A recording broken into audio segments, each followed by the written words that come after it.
ಈಗ ನನಗೆ ರಮ್ಯಾ ರಾವ್ ಅವರು ಅವ್ರಿಗೆ ಅಲ್ವಾ ಪರಮೇಶ್ವರ್ ಅವರ ಸಂಸ್ಥೆಯಿಂದ 40 ಲಕ್ಷ ಕೊಟ್ಟಿದ್ದಾರೆ ಅಂತ ನೀವು ಹೇಳ್ತಾ ಇದ್ದೀರಿ, ನನಗೆ ಗೊತ್ತಿಲ್ಲ ಅಲ್ವಾ. ಹಾಂ, ರಮ್ಯಾ ವಿಡಿಯೋಗಳು ಇರಲಿ, ರಮ್ಯಾ ರಾವ್ ಅವ್ರ ಕಡೆಯಿಂದ ಅವ್ರ ಸಂಸ್ಥೆಗೆ ಏನಾದರೂ ತೊಗೊಂಡಿದ್ರೆ ತಪ್ಪಾಗುತ್ತೆ. ಇವರು ಕೊಟ್ಟಿದ್ದರೆ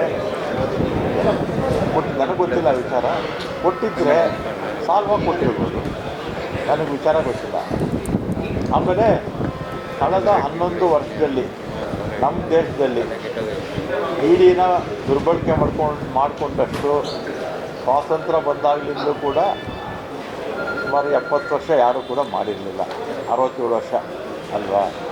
ITನೂ ಅಷ್ಟೇ ದುರುಪಯೋಗ ಮಾಡ್ಕೊಂಡಿದ್ದಾರೆ. ಆಮೇಲೆ CBI ಅದನ್ನು ಕೂಡ ದುರುಪಯೋಗ ಮಾಡ್ಕೊಂಡಿದ್ದಾರೆ.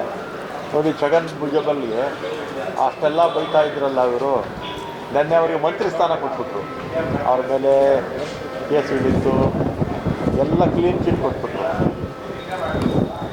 ಈ ನಮ್ಮ ದೇಶದಲ್ಲಿರ್ತಕ್ಕಂಥ ಯಾರು ನಮ್ಮ ಅಜಿತ್ ಪವಾರ್ ಇರ್ಬೋದು, ಅಥವಾ ಈಗ ಅಸ್ಸಾಮಲ್ಲಿ ಚೀಫ್ ಮಿನಿಸ್ಟರ್ ಆಗಿದ್ದಾರಲ್ಲ ಅವ್ರ ಮೇಲೆ, ಆಮೇಲೆ ಸುವೇಂದ್ರು ಅಧಿಕಾರಿನ ವೆಸ್ಟ್ ಬೆಂಗಾಲು, ಇವ್ರ ಮೇಲೆಲ್ಲ ಅಲಿಗೇಷನ್ಸ್ ಇತ್ತು. ಆ ಥರ ನೂರಾರು ಜನ, ಚವಾಣ್ ಮನೆ ಸೇರಿಕೊಂಡ್ರಲ್ಲ ಅವ್ರ ಪಕ್ಷಕ್ಕೆ ಎಕ್ಸ್ ಚೀಫ್ ಮಿನಿಸ್ಟರು, ಈ ಥರ ಒಂದು 100 ಜನ ರಾಜಕಾರಣಿಗಳು, ಅದರಲ್ಲಿ ವಿಪಕ್ಷದಲ್ಲಿದ್ದಂಥವ್ರನ್ನ ಅವ್ರ ಮೇಲೆ ಅನೇಕ ಕೇಸುಗಳಿತ್ತು, ಅವ್ರನ್ನೆಲ್ಲ ಅವ್ರ ಪಕ್ಷಕ್ಕೆ ಸೇರಿಸ್ಕೊಂಡು ಅವ್ರಿಗೆ ಕ್ಲೀನ್ ಚಿಟ್ ಕೊಟ್ಟು. ಅದಕ್ಕೆ ಹೋಲಿಸ್ತಿಲ್ಲ ನಾನು.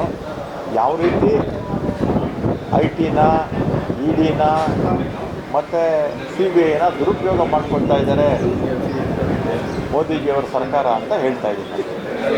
ಅವರು ಇನ್ನೊಂದು ಹೇಳ್ತಾರೆ, ಒಂದು ಕಡೆ ಪೇ ಮಾಡಿರೋದು ಇದೆಯಲ್ಲ, ಪೇ ಮಾಡಿರೋದ್ರ ಬಗ್ಗೆ ನಮಗೆ ಗೊತ್ತಿಲ್ಲ, ನೀವು ಕೇಳಿದ್ದಕ್ಕೆ ನಾನು ಹೇಳಿದೆ. ಪರಿಚಯ ಇರ್ಬೋದು, ಪರಿಚಯ ಇರ್ಬೋದು. ಅವ್ರ ತಂದೆನೂ ಕೂಡ ನಮ್ಮ ಪೊಲೀಸ್ ಹಿರಿಯ ಅಧಿಕಾರ ಆಗಿದ್ದರು. ಅವರು ಮೊನ್ನೆ ಅವರ ಮಗನ ಮದುವೆ ಆಯಿತು, ಎಲ್ಲರೂ ಕೂಡ ಹೋಗಿದ್ದರು, ವಿಪಕ್ಷರು ಬಂದಿದ್ದರು ಅಲ್ವಾ. BJP ಅವ್ರು ಬಂದಿರಲ್ಲ ಅವ್ರ ಮಗನ ಮದುವೆಗೆ, ರಾಮಚಂದ್ರ ಅವ್ರ ಮಗನ ಮದುವೆಗೆ ಹೋಗಿರ್ತಾರೆ, ಕರೆದಿರ್ತಾರೆ, ಹೋಗಿರ್ತಾರೆ ಅಷ್ಟೇ.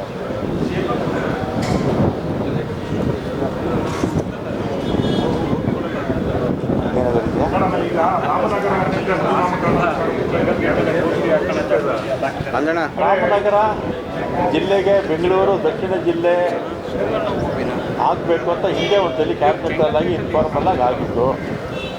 ಆಮೇಲೆ ಅದನ್ನು ಪ್ರಪೋಸಲ್ಲು ಕೂಡ ಕಳಿಸಿದ್ರು ಅನಿಸುತ್ತೆ. ಆಮೇಲೆ ಘಟನೋತ್ತರ ಅನುಮತಿ ತಗೊಂಡು ಕಳಿಸಿರ್ಬೇಕು ಅನಿಸುತ್ತೆ. ಈಗ ಮತ್ತೆ ಇವತ್ತು ಕೂಡ ಸಬ್ಜೆಕ್ಟು ಬರ್ತಾ ಇದೆ. ದಕ್ಷಿಣ ಜಿಲ್ಲೆ ಅಂತ ಮಾಡಿಬಿಟ್ರೆ ಇವ್ರಿಗೆ ಯಾಕೋ BJP ಅವ್ರಿಗೆ ಹೊಟ್ಟೆ ಉರಿ. ಈಗ ಉತ್ತರ ಪ್ರದೇಶದಲ್ಲಿ ಎಷ್ಟು ನಗರಗಳಿಗೆ ಹೆಸರು ಬದಲಾಯಿಸಿದ್ರು? ಉತ್ತರ ಪ್ರದೇಶದಲ್ಲಿ ಮಾಡಿದ್ರೋ ಇಲ್ವೋ? ದೆಹಲಿನಲ್ಲಿ ಎಷ್ಟು ರಸ್ತೆಗಳ ಹೆಸರನ್ನು ದೆಹಲಿ ಸರ್ಕಾರ ಮಾಡಿದ್ರೋ ಇಲ್ವೋ? ಅವರು ಉತ್ತರ ಪ್ರದೇಶದಲ್ಲಿ ಮಾಡ್ಬೋದು, ಬೇರೆ ಬೇರೆ ರಾಜ್ಯಗಳಲ್ಲಿ ಮಾಡ್ಬೋದು, ದೆಹಲಿನಲ್ಲಿ ಮಾಡ್ಬೋದು. ನಾವು ಬೆಂಗಳೂರು ದಕ್ಷಿಣ ಜಿಲ್ಲೆ ಅಂತ ಮಾಡಿದ್ದಕ್ಕೆ ವಿರೋಧ ಪಕ್ಷದವರು ಕಾಮೆಂಟ್ ಮಾಡ್ತಾರೆ.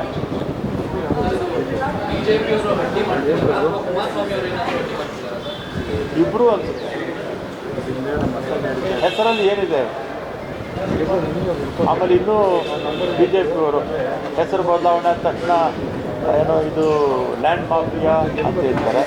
ಏನು ಹೆಸರು ಬದಲಾಯಿಸಿಬಿಟ್ರೆ ಲ್ಯಾಂಡ್ ಮಾಫಿಯಾ ಆಗ್ಬಿಡುತ್ತಾ? ಆದರೆ ಉತ್ತರ ಪ್ರದೇಶದಲ್ಲಿ ಇಷ್ಟೆಲ್ಲ ಹೆಸರು ಬದಲಾಯಿಸ್ರಲ್ಲ, ಅದೇನು ಮಾಫಿಯಾನ ಅದು? ಡೆಲ್ಲಿನಲ್ಲಿ ಬೇರೆ ಬೇರೆ ರಾಜ್ಯಗಳಲ್ಲಿ BJP ಸರ್ಕಾರ ಇರ್ತಕ್ಕಂಥ ಕಡೆ ಬೇಕಾದಷ್ಟು ಹೆಸರುಗಳು ಬದಲಾಯಿಸಿದ್ದಾರೆ, ನಗರಗಳದ್ದು, ರಸ್ತೆಗಳದ್ದೆಲ್ಲ. ಅದೂ ಮಾಫಿಯಾನ? ಹಾಗಾದರೆ ಏನಾದ್ರು ಮಾತಾಡೋದಕ್ಕೆ ವಿಪಕ್ಷದವರಿಗೆ ಅರ್ಥ ಇರಬೇಕು. ಅರ್ಥ ಇಲ್ಲದೆ ಇರ್ತಕ್ಕಂಥ ಮಾತುಗಳನ್ನು ಮಾತಾಡ್ತಾರೆ.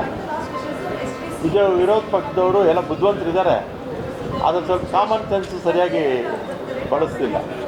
ಸಾಮಾನ್ಯ ಜ್ಞಾನ ಸ್ವಲ್ಪ ಬಳಸಿದ್ರೆ ಇದೆಲ್ಲ ಕೂಡ ಸರೋಗುತ್ತೆ. ಈಗ ರಾಜ್ಯ ಸರ್ಕಾರನೇ ಮರುನಾಮಕರಣ ಮಾಡುತ್ತೆ ಸರ್, ಕೇಂದ್ರ ಸರ್ಕಾರ ಪ್ರಸ್ತಾವನೆ ತಿರಸ್ಕಾರ ಮಾಡಿದ್ದು. ಈಗ ನೀವು ಯಾವ ಒಂದು ಕೆಲವು ಕೇಂದ್ರ ಸರ್ಕಾರದ ಅನುಮತಿ ಬೇಕಾಗುತ್ತೆ, ಕೆಲವು ಕೇಂದ್ರ ಸರ್ಕಾರದ ಅನುಮತಿ ಬೇಕಾಗುತ್ತೆ. ನಮ್ಮ ಕೈಲೇ ಇದ್ದರೆ ನಾವು ಅದನ್ನು ಕೇಳೋದೇ ಇರಲಿಲ್ಲ.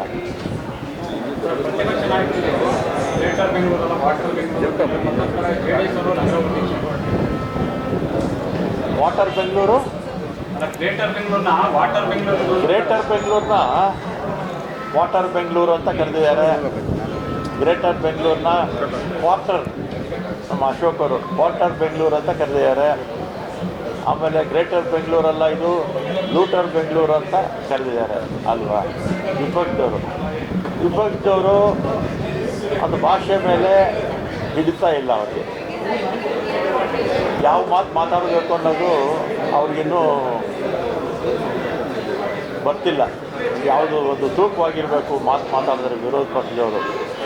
ಈಗ ಮಳೆ ಬಂತು ಅಂತೇಳಿ ಈ ರೀತಿ ಲೂಟರ್ ಬೆಂಗಳೂರು, ವಾಟರ್ ಬೆಂಗಳೂರು ಅಂತ ಹೇಳ್ತಾರೆ. ವಿರೋಧ ಪಕ್ಷದವ್ರಿಗೆ ಒಂದು ಪ್ರಶ್ನೆ ಕೇಳ್ತೀನಿ.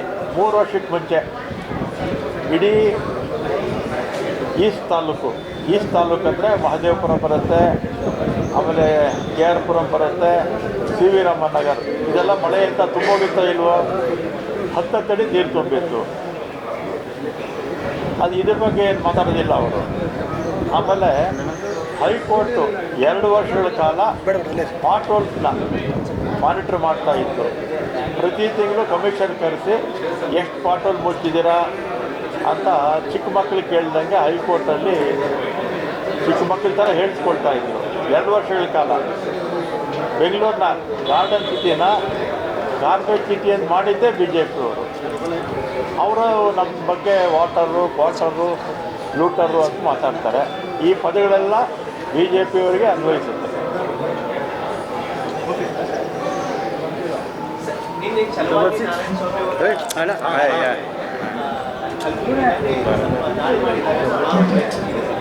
ಈಗ ವಿಪಕ್ಷದ ನಾಯಕರು, ಅದು ಕಾಂಗ್ರೆಸ್ಸೇ ಇರ್ಬೋದು, ಬೇರೆ ಬೇರೆ ರಾಜ್ಯಗಳಲ್ಲಿ, ನಮ್ಮ ರಾಜ್ಯದಲ್ಲಿ ವಿಪಕ್ಷ BJP ಪಕ್ಷ ಮಾತಿನ ಮೇಲೆ ಹಿಡ್ತಾ ಇರಬೇಕು, ನಾಲ್ಗೆ ಮೇಲೆ ಹಿಡ್ತಾ ಇರಬೇಕು. ಹಿಡ್ತಾ ಇಲ್ಲದೆ ಈ ರೀತಿ ಮಾತಾಡ್ತಾರೆ, ಗೆರಾವು ಮಾಡ್ತಾರೆ, ಧಿಕ್ಕಾರನೂ ಕೂಗ್ತಾರೆ. ಪ್ರಜಾಪ್ರಭುತ್ವದಲ್ಲಿ ಟೀಕೆ ಮಾಡಲಿ, ನಾವೇನು ಬೇಡ ಅಂತ ಹೇಳೋದಿಲ್ಲ. ಟೀಕೆ ಮಾಡೋದಕ್ಕೂ ಕೂಡ ಯಾವ ರೀತಿ ಮಾಡಬೇಕೋ ಅದೇ ರೀತಿ ಮಾಡಬೇಕು. ನಾವು ಸರ್ಕಾರ ತಪ್ಪು ಮಾಡಿದಂಥ ಸಂದರ್ಭದಲ್ಲಿ ಅವ್ರು ನಮ್ಮ ತಪ್ಪುಗಳನ್ನು ಎತ್ತಿ ತೋರಿಸ್ಲಿ, ನಮ್ಮ ಕಿವಿ ಹಿಂಡೋ ಕೆಲಸ ಮಾಡಲಿ ಸರ್ಕಾರಕ್ಕೆ. ಅದು ಬಿಟ್ಟು ಈ ರೀತಿ ಲೂಸ್ ಟಾಕ್ಸ್ ಮಾತಾಡಿದ್ರೆ ಸಹಜವಾಗಿ ಯಾರ ಬಗ್ಗೆ ಮಾತಾಡಿರ್ತಾರೋ ಅವರ ಬೆಂಬಲಿಗರು ಗೆರಾವ್ ಮಾಡೇ ಮಾಡ್ತಾರೆ. ತಪ್ಪೇನಿಲ್ವಲ್ಲ ಅದರಲ್ಲಿ. ಅದನ್ನು ನಾಲ್ಗೆ ಮೇಲೆ ಹಿಡಿತಾ ಇರಲಿ ಅಂತ ನಮಗೂ ಇರಬೇಕು. ಹೇಗೆ ಬರೀ ನಾರಾಯಣ ಸ್ವಾಮಿ ಅವರು ವಿಪಕ್ಷದವರಲ್ಲ, ನಮ್ಮ ಪಕ್ಷದವರು ಕೂಡ ಅವರು ವಿರೋಧ ಪಕ್ಷದವ್ರು ಮಾತಾಡುವಾಗ ಗೌರವವಾಗಿ ಮಾತಾಡಬೇಕು. ಟೀಕೆ ಮಾಡಲಿ, ಟೀಕೆ ಮಾಡೋದ್ರಲ್ಲಿ ಏನು ತಪ್ಪು ಇಲ್ಲ. Thank you sir. ಎಲ್ಲರೂ